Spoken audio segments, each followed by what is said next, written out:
What would you do if the very people who were supposed to protect your community burned your state-issued motorcycle? Let me tell you how I found out. I remember that chilly autumn morning like it was yesterday. The sun was only just starting to peek over the horizon when I was abruptly awoken by the unmistakable crackle of flames. Groggy and confused, I rolled out of bed and padded to my window, half expecting to see a neighbor's bonfire.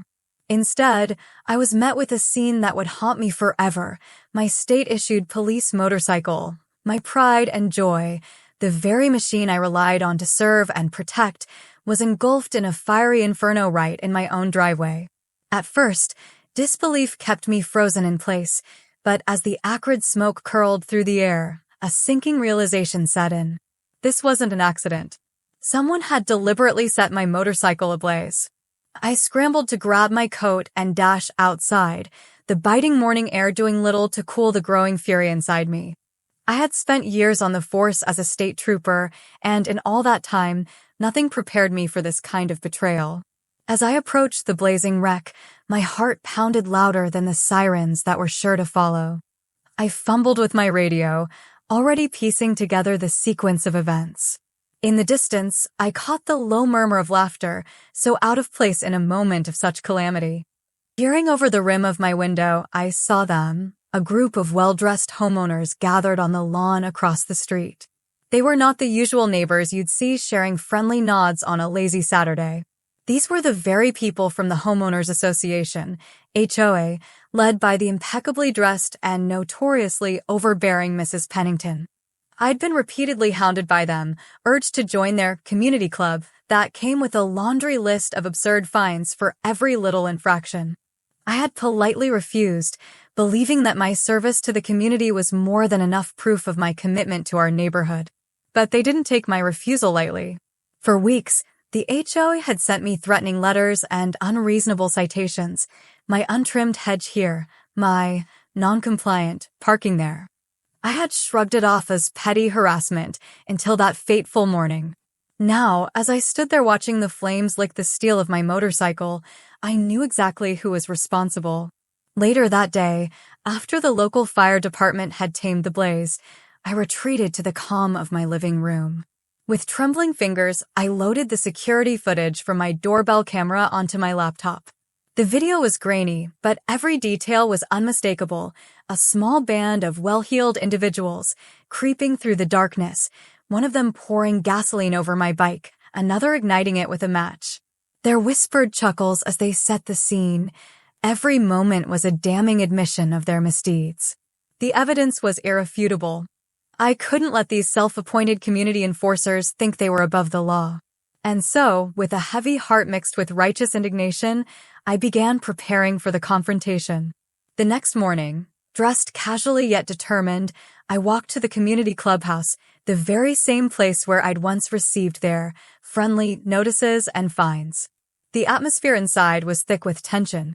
Every face in the room, from the smug smiles of the HOA board members to the nervous glances of regular homeowners, betrayed a deep-seated fear. They all knew something was off. When Mrs. Pennington spoke, her voice dripped with condescension as she welcomed me with a perfunctory greeting, but I could see the tremor in her hand as she clutched her pen. I calmly set my phone on the table and, with a steady voice, played the entire security footage for everyone to see. I watched the room transform as shocked gasps filled the air, and even the most hardened board members visibly recoiled. "This," I said slowly, "is what happens when you abuse your power and terrorize your neighbors. You don't get to decide what happens in this community based on arbitrary rules and fines." A silence fell over the room, a silence that was soon broken by the nervous shuffling of feet and the muttered protests of those who had once been so arrogant. I leaned forward and continued, "I am not just any officer. I am a state trooper, and your actions have not only endangered community trust, but have also committed a federal-level crime. Consider this your official notice that law enforcement will be involved." The shock on their faces was priceless. Mrs. Pennington's confident facade crumbled, replaced by a look of sheer panic as the gravity of the situation sank in. In that moment, I felt a strange mix of satisfaction and sorrow. I wasn't celebrating petty revenge. I was enforcing justice and protecting the very community that had been manipulated by these tyrants. Within the hour, uniformed officers began arriving at the clubhouse. One by one, the HOA board members were taken into custody. The chaos was almost surreal. Neighbors who had once cowered under the weight of needless regulations now cheered softly, relieved that the reign of terror was finally coming to an end. I stayed back a moment longer, watching as Mrs. Pennington was led away, her eyes darting around desperately as if seeking an escape that would never come. In the weeks that followed, the story of the burned bike scandal spread like wildfire throughout the community. Local news outlets picked up the story, and soon, residents from neighboring areas were talking about the day the HOA got what they deserved. The community, once divided by petty rules and constant fear, began to heal. A town meeting was called, and in a unanimous vote, the HOA was officially disbanded.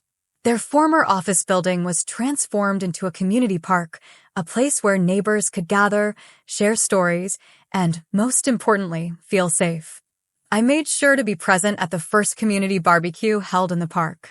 I watched families laughing together over picnic tables, children chasing each other around the newly erected sign that read, HO-free zone, and even a few officers, including my good friend Officer Martinez, enjoying the festivities.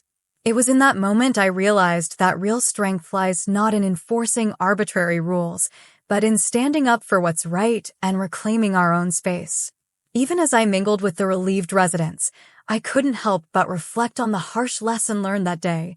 No one should ever underestimate the power of someone who's willing to stand up against injustice. I shared my story openly, encouraging others to speak out when their rights were being trampled upon. The narrative that began with a blaze of anger had transformed into a beacon of hope and community unity. The aftermath of the incident led to a series of reforms. The City Council initiated a review of HOA regulations to prevent any future abuses of power. I was invited to speak at several community forums where I shared insights on the importance of transparency and accountability in neighborhood governance. Slowly but surely, the scars of that fiery incident were healing, replaced by a stronger, more united community spirit. I often think back to that early morning when everything changed. The fire wasn't just a physical blaze, it ignited a revolution of respect and justice. And while the memory of my motorcycle in flames still stings, it also reminds me of the day I helped turn a toxic environment into a place where every voice mattered. So, if there's one takeaway from my story, it's this. When those in power forget that they serve the community, they risk losing everything. And if you ever find yourself being bullied by the very people who are supposed to protect your neighborhood, remember, justice might just be a phone call away. Thank you for listening to my story. Stay brave, stay true, and always stand up for what's right.